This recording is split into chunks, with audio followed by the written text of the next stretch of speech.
Imaginons un instant avoir dans la poche l'intégralité du web. Toutes les encyclopédies, tous les forums obscurs, la totalité des articles scientifiques. Ouais, le tout compressé dans un espace minuscule, c'est ça. Exactement.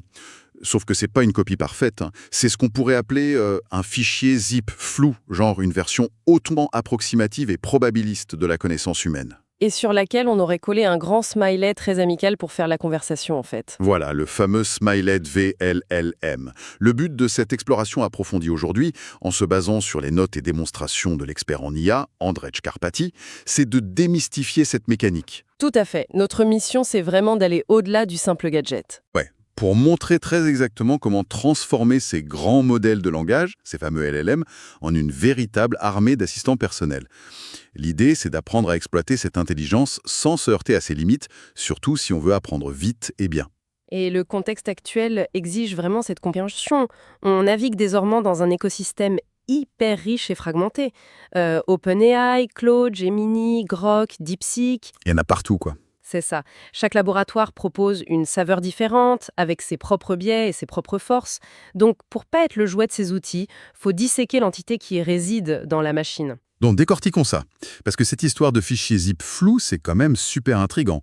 Quand on décompresse un vrai fichier zip sur son ordi, on retrouve le document au pixel près. Exact. Alors pourquoi on parle ici de quelque chose de flou? La différence fondamentale, elle réside dans le processus de préentraînement. Les labos font ingérer des milliards de documents au modèle, mais le modèle, il stocke pas le texte tel quel. Ah bon? Il fait quoi du coup? Il découpe ce texte en tokens. Un token, pour faire simple, c'est pas un mot entier, c'est plutôt une syllabe, un préfixe ou un petit bout de texte. Ok, je vois. Et le seul travail du réseau de neurones pendant des mois de calcul, c'est de regarder une suite de tokens et de deviner le suivant. C'est tout. Juste deviner la suite, c'est fou. Ouais. En faisant ça, un modèle d'un téraoctet arrive à encoder des milliards de relations conceptuelles. Mais la compression, elle est avec perte. C'est un peu comme si on prenait une photo ultra haute définition de la Joconde et qu'on la sauvegardait en un minuscule fichier JPEG très compressé. C'est une excellente analogie. On voit toujours qu'elle sourit, on a l'essence globale de l'image.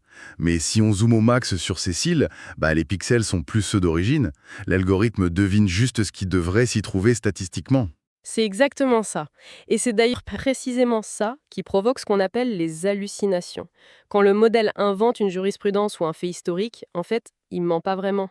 Il remplit juste les blancs. Voilà, il remplit les pixels manquants avec la suite de tokens la plus statistiquement probable. Ce moteur brut, il est ensuite civilisé pendant la phase de post-entraînement. C'est là qu'on lui colle le fameux smiley pour qu'il agisse comme un assistant utile. D'accord. Mais une fois que ce modèle est entraîné, son fichier zip, il est scellé, non? Totalement. Sa connaissance de base est figée dans le passé. Alors, pour interagir avec nous, au présent, il utilise ce qu'on appelle la fenêtre de contexte. Les notes de Karpathy ont un exemple fascinant là-dessus. On demande au modèle un haïku sur la vie d'un LLM. Oui, je me souviens de cet exemple. La requête est transformée en exactement 15 tokens. Et le modèle répond par un poème qui fait, lui, exactement 19 tokens. Ça met en lumière que toute la mémoire de la conversation, c'est juste un flux de données, un flux de tokens. Ce qui est fascinant ici, c'est cette tension constante. À chaque fois qu'on tape une nouvelle phrase, le modèle doit relire l'intégralité des tokens précédents pour générer le mot suivant. Ses propres réponses incluses. Absolument. Cette fenêtre de contexte, c'est sa seule vraie mémoire de travail à court terme. Plus elle se remplit, plus le cerveau de la machine patine. C'est comme essayer de résoudre un nouveau problème de maths super complexe sur un tableau noir qui est déjà couvert de gribouillis d'une vieille conversation. C'est exactement ça, le regard se perd. À un moment, il faut effacer le tableau, d'où l'importance vitale de cliquer sur Nouveau chat quand on change de sujet, pour pas polluer l'attention du modèle. Ouais, garder un tableau noir propre, c'est essentiel. Mais ça résout pas la limite intrinsèque du modèle standard, qui est sa nature purement réactive. L'intuition statistique, c'est génial pour écrire un poème. Mais face à un problème qui demande de la vraie logique pure. Deviner le mot suivant, ça suffit plus. C'est pour ça que l'industrie a évolué vers les modèles dits pensants, qui font appel au raisonnement. Ok, le tableau noir est propre, mais que se passe-t-il si le problème demande plus que de l'intuition? L'exemple dans les sources est super précis. Oui, le fameux bug de code. Voilà, un bug lié à une vérification de gradient, le gradient check. Pour simplifier ce genre de bug, c'est comme chercher un minuscule signe moins égaré à la page 43 d'une démo mathématique de 100 pages. Et le modèle classique, comme GPT-4o, il échoue complètement là-dessus. Il sort instantanément des conseils superflus et passe à beauté du vrai problème. Son instinct le trahit en gros. Exactement. L'évolution, avec des modèles comme O1 Pro, c'est qu'ils utilisent l'apprentissage par renforcement pour simuler un monologue intérieur avant de répondre. C'est impressionnant. Sur ce même bug, le modèle pensant reste silencieux pendant 1 minute entière. Il affiche rien à l'écran. Sous le capot, il génère des tonnes de tokens invisibles de réflexion. Oui, il crée un arbre de pensée, il teste une voie logique, il voit que ça marche pas et il fait machine arrière. Comme un rat dans un labyrinthe qui testerait les impasses mentalement. Et au final, il trouve le bug dans l'ordre de la mémoire et donne la solution parfaite. Mais si le modèle réfléchit pendant des minutes entières en générant des tokens invisibles, est-ce qu'on perd pas l'aspect conversationnel qui a fait le succès de la technologie mensensée? Ah, c'est le grand compromis. Vitesse contre précision. C'est pour ça qu'il faut segmenter ses usages. Si tu veux des conseils de voyage pour Zermatt en Suisse, pas besoin d'un modèle pensant lent et coûteux. C'est clair? Karpathy parle d'ailleurs du conseil des LLM pour ça. Poser la même question rapide à plein de modèles standards pour avoir un consensus immédiat. Exactement. Le monologue intérieur, faut le réserver aux vrais défis intellectuels. Sauf qu'un rat de laboratoire super intelligent, même s'il sait résoudre un labyrinthe complexe, il peut pas deviner la météo dehors s'il est enfermé dans une boîte. La fameuse limite du fichier zip figé. Voilà. Le modèle connaît pas la date de sortie de la saison 3 de The White Lotus sans faire une recherche web, par exemple. L'info est trop récente. Comment on brise cet isolement? On lui donne accès à des outils externes. C'est la recherche en temps réel. Et surtout, la nouvelle fonction de recherche approfondie, le Deep Research. Et ça, c'est plus juste une petite requête Google de 2 secondes. Non, pas du tout. L'exemple de la source sur l'ingrédient KAG du mix de longévité de Brian Johnson est parlant. Le modèle passe 10 minutes à bosser tout seul. 10 minutes? Ouais. Il lit 27 articles scientifiques, des études sur des souris, sur des humains, pour créer un rapport totalement exhaustif. Mais attends, ça me pose un vrai problème d'esprit critique, ça. Comment on sait qu'il fait pas juste du cherry-picking en sélectionnant que les études qui confirment une idée reçue? Cela soulève une question importante et tu as tout à fait raison. L'opacité est un risque. Même avec des citations propres, l'utilisateur doit traiter ce rapport comme un premier brouillon. Faut vérifier les sources pour éviter les hallucinations, quoi. Exactement. Pas de confiance aveugle.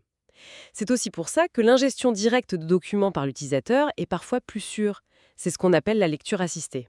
Ah oui, l'exemple du bouquin de 1776, La richesse des nations d'Adam Smith. Un texte hyper dense. On peut le télécharger, le mettre dans la fenêtre de contexte et le lire avec Claude. Voilà. On demande au modèle de décortiquer un paragraphe difficile sur la division du travail et il nous l'explique en temps réel. Ok, donc on a brisé l'isolement, on lui a donné des infos fraîches et on l'a fait réfléchir. Mais on reste dans de la théorie passive.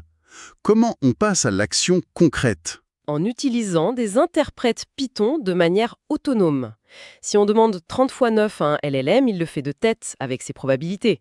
Il répond 270 direct, facile. Mais si on lui balance une multiplication gigantesque, son niveau de certitude probabiliste s'effondre. Et là, au lieu de deviner et de se tromper, il fait quoi? Il génère un token caché qui lui dit d'écrire un script Python. Il code le calcul, l'exécute et te donne le résultat exact renvoyé par le script. C'est fou qu'il reconnaisse ses propres limites mathématiques pour appeler une calculatrice externe. Karpathy montre aussi ça avec l'analyse de données, non? Le graphique des valorisations d'OpenAI jusqu'en 2030. Ah oui, alors ça c'est un exemple génial, mais avec un double échec hyper instructif. Le modèle devait tracer la courbe, sauf qu'il lui manquait des données pour 2015. Et il a rien dit. Non. Son instinct de remplissage a pris dessus. Il a discrètement inventé une donnée pour 2015, pour que sa courbe soit jolie.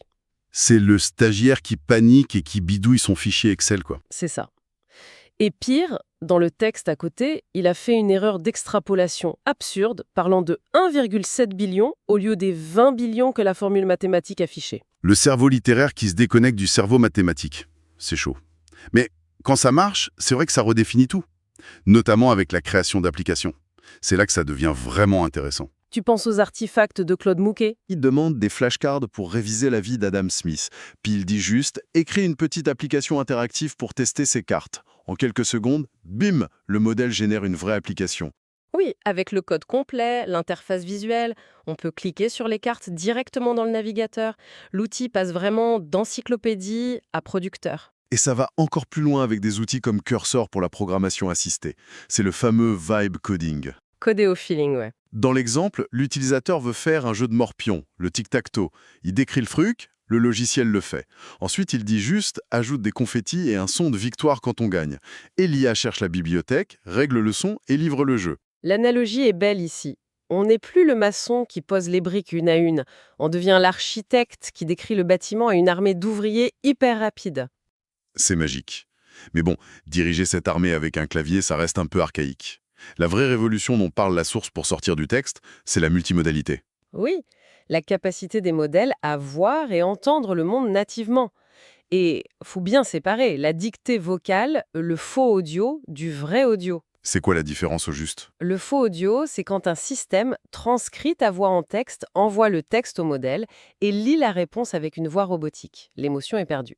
Le vrai audio, ou Advanced Voice, gère les ondes sonores directement sous forme de tokens natifs. Donc, il perçoit le ton, l'hésitation, le sarcasme. Exactement. Et il peut générer de l'audio avec la même finesse, adopter des tons spécifiques. Karpathy lui demande de parler comme Yoda ou d'imiter un pirate, il le fait direct. L'exemple du comptage à toute vitesse étouffe aussi. Il compte de 1 à 20 sans reprendre son souffle. Mais les tons dépendent des labos, n'est-ce pas? Tout à fait. OpenAI est très mesuré. À l'inverse, Grok de XAI propose des modes beaucoup plus excentriques. Ouais, et là-dessus, faisons une petite pause indispensable. Les notes décrivent le mode conspiration de Grok, où il invente des blagues et des théories du complot impliquant Justin Trudeau et Fidel Castro. Oui, ou même un mode non censuré. Faut vraiment qu'on précise qu'on rapporte strictement le contenu de cette démonstration. Le but, c'est pas de valider ces théories ou de prendre position sur ces sujets politiquement chargés. Exactement, reste neutre. L'idée est juste d'illustrer techniquement comment un modèle peut modifier sa personnalité si on change ses règles de sécurité. Voilà. Bon, on a le son, mais l'analyse visuelle, c'est encore plus concret pour la vie quotidienne. C'est clair. Fournir des images, ça change tout pour la santé ou la nutrition. L'exemple du dentifrice Colgate est super parlant. Ah oui? Karpathy prend en photo les ingrédients au dos du tube. Au lieu de lire la liste chimique, le modèle analyse, repère les additifs inutiles et isole la seule vraie molécule active contre les caries. Pareil pour les analyses médicales. Traduire les 20 pages d'un bilan sanguin hyper complexe.